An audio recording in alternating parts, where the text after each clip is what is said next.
అందరికీ నమస్కారం. ఈరోజు ఇప్పుడే ఒక అద్భుతమైనటువంటి వార్త. కేంద్ర మంత్రి నీట్లో జరిగినటువంటి అక్రమాలకు నైతిక బాధ్యత వహిస్తూ ఇప్పుడే రిజైన్ చేసినట్టుగా ప్రకటించారు.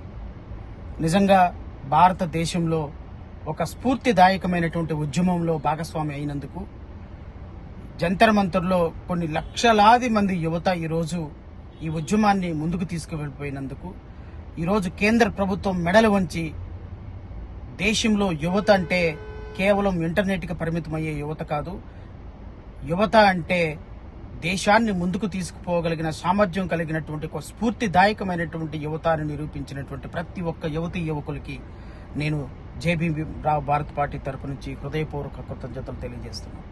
ఈరోజు యువత చూపించినటువంటి పోరాటం, స్ఫూర్తి, యువత చేసిన పోరాటం ప్రపంచ దేశాలకు, భావితరాలకు స్ఫూర్తిదాయకం. నీట్లో కొన్ని లక్షల మంది విద్యార్థుల భవిష్యత్తుని నాశనం చేసి 50 రోజుల నుంచి వీధుల్లో పోరాటం చేస్తున్న కనీసం స్పందించిన కేంద్ర ప్రభుత్వం మెడలు వంచి ఈరోజు యువత ఒక కేంద్ర మంత్రి రాజీనామాను సాధించిన విధానం మా అందరికీ స్ఫూర్తి. ఈరోజు జంతర్ మంతర్లో ఈ విద్యార్థి ఉద్యమంలో భాగస్వామ్యం అయినందుకు, విద్యార్థి ఉద్యమంలో భాగస్వామ్యం అయ్యి తెలుగువాడి నాడి, తెలుగువాడి వేడి వేదిక నుంచి వినిపించేటువంటి అవకాశం నాకు కలిగినందుకు ఎంతో గర్వకారణంగా ఉంది. నేను ఆంధ్రప్రదేశ్ రాష్ట్రం నుంచి, తెలంగాణ రాష్ట్రం నుంచి, యావత్తు తెలుగు ప్రజల నుంచి కృతజ్ఞతలు తెలియజేస్తున్నా. ఇది యువత ఉద్యమానికి స్ఫూర్తి. యువత ఇదే విధంగా ముందుకు సాగితే ఖచ్చితంగా భావితరాలకు ఒక అద్భుతమైనటువంటి విజయాన్ని భారతదేశానికి అందించగలమనైతే నేను ఈరోజు నమ్ముతున్నా. భారత ప్రధాన న్యాయమూర్తి కూడా తన వ్యాఖ్యల్ని వెనక్కి తీసుకునే విధంగా ఈరోజు యువత చేసినటువంటి స్ఫూర్తిదాయకమైనటువంటి పోరాటం అద్భుతం, అమోఘం. కానీ అత్యంత దురదృష్టకరం ఏంటి అంటే, చెగోవెరాని ఆదర్శంగా తీసుకుని, భగత్ సింగ్ని రోల్ మోడల్గా తీసుకొని, ఈ దేశంలో అంబేద్కర్ రాజ్యాంగాన్ని నా స్ఫూర్తిదాయకంగా తీసుకున్నానని చెప్పినటువంటి పవన్ కళ్యాణ్ లాంటి ఒక ఉప ముఖ్యమంత్రి ఈరోజు జంతర్ మంతర్లో లక్షలాది మంది చేస్తున్నటువంటి విద్యార్థుల ఉద్యమాన్ని కించపరుస్తూ, తోలనాడుతూ, ఈ పోరాటం కేవలం పెయిడ్ ఉద్యమం అంటూ, ఈ పోరాటం హింసాత్మకము అంటూ, నిరుపేద బడుగు బలహీన వర్గాల విద్యార్థులు చేస్తున్నటువంటి పోరాటాన్ని అభివర్ణించినటువంటి విధానం అత్యంత దురదృష్టకరం. నిజంగా ఇలాంటి నాయకులు మన రాష్ట్రానికి, మన దేశానికి నిజమైన చెదపురుగు. వీరిని నిర్మూలించాలి తప్ప విద్యార్థులు చెదపురుగులు కాదు అని మరొకసారి తెలియజేసుకుంటూ, ఈ ఉద్యమంలో భాగస్వాములైనటువంటి ప్రతి జేబీపీ కార్యకర్తను నేను అభినందిస్తున్నా. ఈరోజు జంతర్ మంతర్ నుంచి మా ప్రయాణం ముగిసింది. మా ప్రయాణం ముగిసిన కారణంగా మేము మళ్ళా మా యొక్క గమ్యస్థానాలకు చేరుతున్నాం. చివరి వరకు అక్కడ ఉన్నటువంటి విద్యార్థులకి స్ఫూర్తిదాయకమైనటువంటి పోరాటానికి మేము ఇచ్చినటువంటి మద్దతు, మా పార్టీ వాళ్ళు ఇచ్చినటువంటి మద్దతు సముద్రంలో నీటి చుక్కంతైనా అయ్యుండొచ్చు. కానీ తెలుగు వాడి, తెలుగు నాడి, తెలుగు వేడి ఈరోజు ఢిల్లీ పురవీధుల్లో చూపించి ఈరోజు తెలుగు వాళ్ల వాయిస్ను కూడా ఇక్కడ వినిపించగలిగేటువంటి అదృష్టం నాకు వచ్చినందుకు నన్ను ఎంకరేజ్ చేసిన ప్రతి ఒక్కరికి కూడా హృదయపూర్వకంగా కృతజ్ఞతలు తెలియజేసుకుంటూ, రాబోయే కాలంలో ఇలాంటి స్ఫూర్తిదాయకమైనటువంటి ఉద్యమాలు మరెన్నో జరగాలని మనస్ఫూర్తిగా కోరుకుంటూ జై భీమ్, జై హింద్. అందరికీ నమస్కారం. ఈరోజు ఇప్పుడే ఒక అద్భుతమైనటువంటి వార్త. కేంద్ర మంత్రి నీట్లో జరిగినటువంటి అక్రమాలకు నైతిక బాధ్యత వహిస్తూ ఇప్పుడే రిజైన్ చేసినట్టుగా ప్రకటించారు.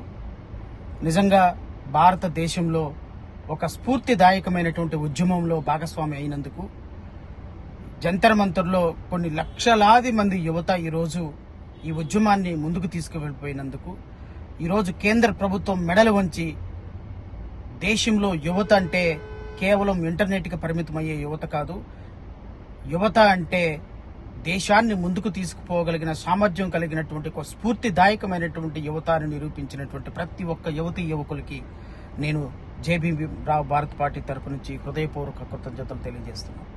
ఈరోజు యువత చూపించినటువంటి పోరాటం స్ఫూర్తి, యువత చేసిన పోరాటం ప్రపంచ దేశాలకు, భావితరాలకు స్ఫూర్తిదాయకం. నీటిలో కొన్ని లక్షల మంది విద్యార్థుల భవిష్యత్తుని నాశనం చేసి 50 రోజుల నుంచి వీధుల్లో పోరాటం చేస్తున్న కనీసం స్పందించిన కేంద్ర ప్రభుత్వం మెడలు వంచి ఈరోజు యువత ఒక కేంద్ర మంత్రి రాజీనామాను సాధించిన విధానం మా అందరికీ స్ఫూర్తి. ఈరోజు జంతర్ మంతర్లో ఈ విద్యార్థి ఉద్యమంలో భాగస్వామ్యం అయినందుకు, విద్యార్థి ఉద్యమంలో భాగస్వామ్యం అయ్యి తెలుగువాడి నాడి, తెలుగువాడి వేడి వేదిక నుంచి వినిపించేటువంటి అవకాశం నాకు కలిగినందుకు ఎంతో గర్వకారణంగా ఉంది. నేను ఆంధ్రప్రదేశ్ రాష్ట్రం నుంచి, తెలంగాణ రాష్ట్రం నుంచి, యావత్తు తెలుగు ప్రజల నుంచి కృతజ్ఞతలు తెలియజేస్తున్నా. ఇది యువత ఉద్యమానికి స్ఫూర్తి. యువత ఇదే విధంగా ముందుకు సాగితే ఖచ్చితంగా భావితరాలకు ఒక అద్భుతమైనటువంటి విజయాన్ని భారతదేశానికి అందించగలమనైతే నేను ఈరోజు నమ్ముతున్నా. భారత ప్రధాన న్యాయమూర్తి కూడా తన వ్యాఖ్యల్ని వెనక్కి తీసుకునే విధంగా ఈరోజు యువత చేసినటువంటి స్ఫూర్తిదాయకమైనటువంటి పోరాటం అద్భుతం, అమోఘం. కానీ అత్యంత దురదృష్టకరం ఏంటి అంటే, చెగోవెరాని ఆదర్శంగా తీసుకుని, భగత్ సింగ్ని రోల్ మోడల్గా తీసుకొని, ఈ దేశంలో అంబేద్కర్ రాజ్యాంగాన్ని నా స్ఫూర్తిదాయకంగా తీసుకున్నానని చెప్పినటువంటి పవన్ కళ్యాణ్ లాంటి ఒక ఉప ముఖ్యమంత్రి ఈరోజు జంతర్ మంతర్లో లక్షలాది మంది చేస్తున్నటువంటి విద్యార్థుల ఉద్యమాన్ని కించపరుస్తూ, తోలనాడుతూ, ఈ పోరాటం కేవలం పెయిడ్ ఉద్యమం అంటూ, ఈ పోరాటం హింసాత్మకము అంటూ నిరుపేద బడుగు బలహీన వర్గాల విద్యార్థులు చేస్తున్నటువంటి పోరాటాన్ని అభివర్ణించినటువంటి విధానం అత్యంత దురదృష్టకరం. నిజంగా ఇలాంటి నాయకులు మన రాష్ట్రానికి, మన దేశానికి నిజమైన చెదపురుగు. వీరిని నిర్మూలించాలి తప్ప విద్యార్థులు చెదపురుగులు కాదు అని మరొకసారి తెలియజేసుకుంటూ, ఈ ఉద్యమంలో భాగస్వాములైనటువంటి ప్రతి జేబీపీ కార్యకర్తను నేను అభినందిస్తున్నా. ఈరోజు జంతర్ మంతర్ నుంచి మా ప్రయాణం ముగిసింది. మా ప్రయాణం ముగిసిన కారణంగా మేము మళ్ళా మా యొక్క గమ్యస్థానాలకు చేరుతున్నాం. చివరి వరకు అక్కడ ఉన్నటువంటి విద్యార్థులకి స్ఫూర్తిదాయకమైనటువంటి పోరాటానికి మేము ఇచ్చినటువంటి మద్దతు, మా పార్టీ వాళ్ళు ఇచ్చినటువంటి మద్దతు సముద్రంలో నీటి చుక్కంతైనా అయ్యుండొచ్చు. కానీ తెలుగు వాడి, తెలుగు నాడి, తెలుగు వేడి ఈరోజు ఢిల్లీ పురవీధుల్లో చూపించి ఈరోజు తెలుగు వాళ్ల వాయిస్ను కూడా ఇక్కడ వినిపించగలిగేటువంటి అదృష్టం నాకు వచ్చినందుకు నన్ను ఎంకరేజ్ చేసిన ప్రతి ఒక్కరికి కూడా హృదయపూర్వకంగా కృతజ్ఞతలు తెలియజేసుకుంటూ, రాబోయే కాలంలో ఇలాంటి స్ఫూర్తిదాయకమైనటువంటి ఉద్యమాలు మరెన్నో జరగాలని మనస్ఫూర్తిగా కోరుకుంటూ జై భీమ్, జై హింద్.